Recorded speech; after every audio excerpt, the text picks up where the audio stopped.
सुमन BKP news पर आपका हार्दिक अभिनंदन करता हूँ। मिलिए शख्सियत से कार्यक्रम में आज मैं देश की जाने माने हस्ती, टीवी एंकर, लेखक, पत्रकार, ब्लॉगर और प्राइम टाइम के चमकते हुए सितारे रवीश कुमार के बारे में, उनका बचपन, कैरियर, परिवार, सैलरी, उनकी पत्रकारिता का अंदाज, संघर्ष एवं उनके बारे में बहुत कुछ बताने जा रहा हूँ। जिस समय में पत्रकारिता, संपादक, प्रिंट एवं इलेक्ट्रॉनिक मीडिया के मालिक शासन एवं प्रशासन के चंगुल में बुरी तरह फंसे हों, अपने धर्म एवं कर्तव्य से विमुख हो गए हों, वैसी स्थिति में रवीश चट्टान की तरह अड़े रहकर सत्ता की आंखों में आंख डालकर प्रश्न करने वाले शख्स हैं। बड़े शायर दुष्यंत की पंक्ति यहाँ फिट बैठती है।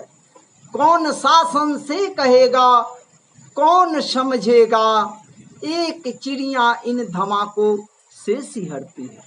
देश के कई बड़े बड़े हस्तियां हैं जिन पर मैं रिपोर्ट तैयार करूंगा, लेकिन मैंने पहले ही क्यों रवीश को चुना, इसे भी मैं दुष्यंत की पंक्ति के माध्यम से बता रहा हूँ।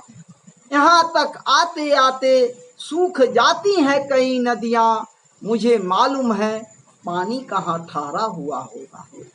रवीश कुमार पत्रकारिता को एक जुनून के साथ पेश करते हैं। वे रिपोर्टिंग के 5 मिनट पहले ऐसा समा बांध देते हैं कि हर व्यक्ति विवश हो जाता है इनकी पूरी चर्चा सुनने के लिए। रवीश की प्रसिद्ध शो है रवीश की रिपोर्ट, हम लोग एवं प्राइम टाइम।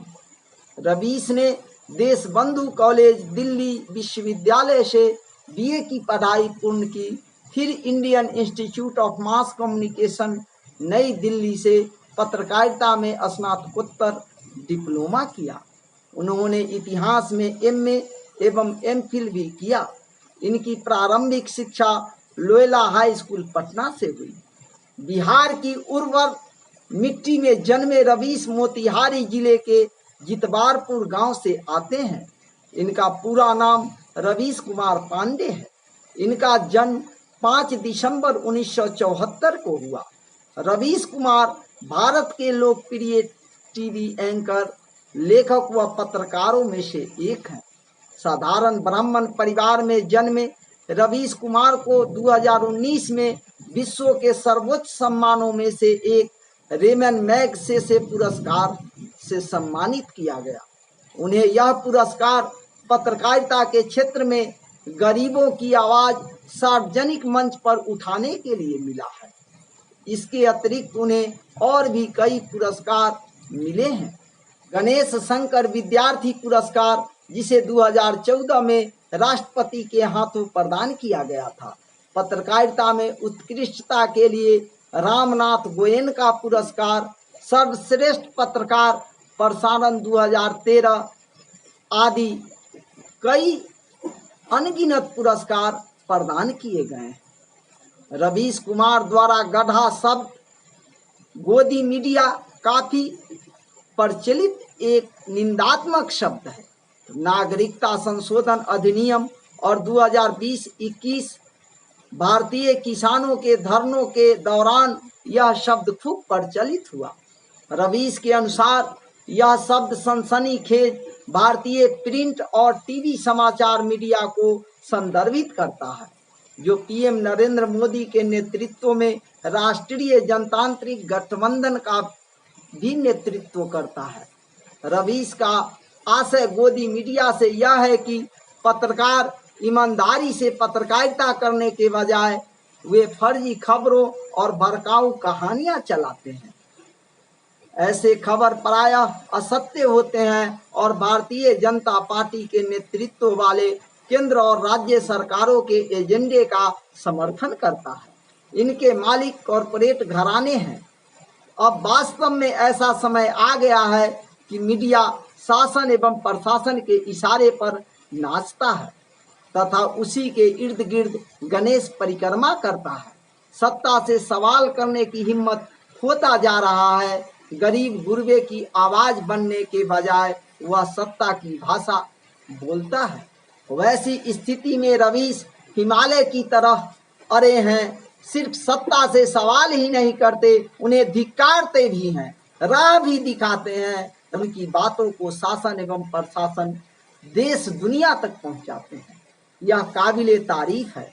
इस जोखिमपूर्ण पत्रकारिता के बदले उन्हें जान से मारने की धमकी मिलती है, गालियां मिलती है, ट्रोल किए जाते हैं, अपमान सहते हैं, फिर भी इन सबों को नजरअंदाज कर वे गरीबों की आवाज बनकर सत्ता से सवाल करते हैं। दुनिया के सर्वश्रेष्ठ पुरस्कार पाने वाले हस्तियों में शामिल रवीश कुमार से बीजेपी आखिर इतना खफा क्यों है, उनसे इतना क्यों डरती है? यह सवाल सत्ता से चीख चीख कर जवाब मांगता है। आखिर बीजेपी के प्रवक्ता रवीश का बहिष्कार क्यों कर रहे हैं? बीजेपी दफ्तर में प्रवेश करने पर रवीश पर पाबंदी क्यों लगा दी गई है? प्रधानमंत्री नरेंद्र मोदी रवीश की चुनौती स्वीकार करने से क्यों डरते हैं? रवीश को इंटरव्यू क्यों नहीं देना चाहते? ये सारे प्रश्न चीख चीख कर जवाब मांग रहे हैं। इन प्रश्नों पर आप गौर करेंगे तो पाएंगे कि रवीश पत्रकारिता के वसूलों एवं मूल्यों से समझौता किसी भी प्रलोभन में आकर नहीं कर सकते। उन्हें गरीब गुरबे एवं दबे कुचले की आवाज बनने से दुनिया की सारी दौलत नहीं रोक सकती, क्योंकि रवीश सच्चे राष्ट्र प्रेमी एवं राष्ट्रभक्त हैं। वे आंख पर पट्टी बांधकर न्यूज नहीं पढ़ सकते, वे सत्ता का तोता नहीं बन सकते। ऐसा बोलकर मैं रवीश की कतई तारीफ नहीं कर रहा हूं, बल्कि सच्चाई को ईमानदारी पूर्वक परोस रहा हूं। आखिर पीएम मोदी प्रेस कॉन्फ्रेंस क्यों नहीं करते?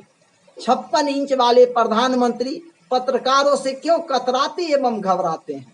उनके प्रश्नों का सामना वे क्यों नहीं करते? आखिर ठहरे देश के पीएम, फिर वे रवीश जैसे पत्रकार से क्यों घबराते हैं? उनकी खुली चुनौती स्वीकार कर रवीश के प्रश्नों का उत्तर क्यों नहीं देते? क्योंकि रवीश उनका असली चेहरा बेनकाब कर देंगे। इसका भय पीएम मोदी को सता रहा है। 2016 में इंडियन एक्सप्रेस ने अपनी 100 सबसे प्रभावशाली भारतीयों की सूची में रवीश कुमार को भी शामिल किया था। रवीश अधिकतर राजनीति एवं समाज से जुड़े मुद्दों पर बात करते हैं। वे लगभग 16 वर्षों से एनडीटीवी से जुड़े हुए हैं। इनका निराला अंदाज उनकी पत्रकारिता में साफ झलकता है। माँ, बाबूजी, खेत खलिहान, पोखर, गौरैया, नदी आदि शब्दों का इस्तेमाल करना उनके इस अंदाज को अलग बनाता है। रवीश कस्बा नाम से ब्लॉग भी चलाते हैं, जहां वे अपने विचार रखते हैं। अब यह ब्लॉग वेबसाइट में परिणत हो गया है। रवीश यूपीएससी अर्थात सिविल सेवा परीक्षा उत्तीर्ण करना चाहते थे, लेकिन उनका यह उद्देश्य अधूरा रह गया। रवीश कुमार को एमफिल करने के दौरान उनकी मुलाकात नैना दास गुप्ता से हुई। दोनों ही आपस में एक दूसरे को बेहद पसंद करने लगे और बाद में दोनों ने शादी कर ली। नैना दास गुप्ता वर्तमान में लेडी श्री राम कॉलेज दिल्ली में प्रोफेसर हैं। एक इंटरव्यू के दौरान रवीश ने कहा था कि हर व्यक्ति के जीवन में उनकी सफलता के लिए किसी न किसी का हाथ होता है। इसी तरह उनके जीवन में उनकी पत्नी नैना दास गुप्ता उनकी प्रेरणा स्रोत हैं। इनकी 2 बेटियां हैं। रवीश के भाई का नाम ब्रजेश कुमार पांडे है। वे कांग्रेस पार्टी के सदस्य हैं। रवीश बिल्कुल जन भाषा में रिपोर्टिंग करते हैं। उनकी भाषा शैली उनकी रिपोर्टिंग को बाकी पत्रकारों से अलग करता है, इसलिए उनके फैन एवं मुरीद भी काफी हैं। रवीश एक ऐसे पत्रकार हैं जो अपने कार्यक्रमों में बेरोजगारी, महंगाई, किसानों की समस्या और सामाजिक मुद्दों पर चर्चा करते हैं।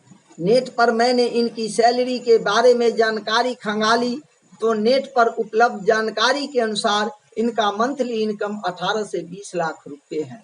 सालाना 2.3 करोड़ तक कमाते हैं। भारतीय मीडिया इस कदर सत्ता की चाटुकारिता एवं चरण वंदना कर रहा है कि रवीश जैसे इक्के दुक्के पत्रकार टिमटिमाते हुए दीपक के समान है। भारतीय मीडिया की बदहाली पर एक report. London school of economics की एक वामपंथी मीडिया प्राध्यापक शकुंतला बनर्जी ने भारत में मीडिया की स्थिति पर टिप्पणी करते हुए कहा है कि पिछले 6 वर्षों में भारतीय मीडिया की हालत बहुत खराब हो गई है और कहा कि इन मीडिया चैनलों की रिपोर्टों में सच्चाई या जिम्मेदारी की कोई झलक नहीं है।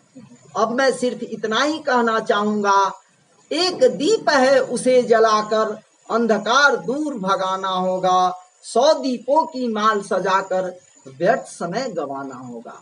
आज के लिए बस इतना ही। अब सुमन को दीजिए इजाजत। जय हिंद, जय भारत।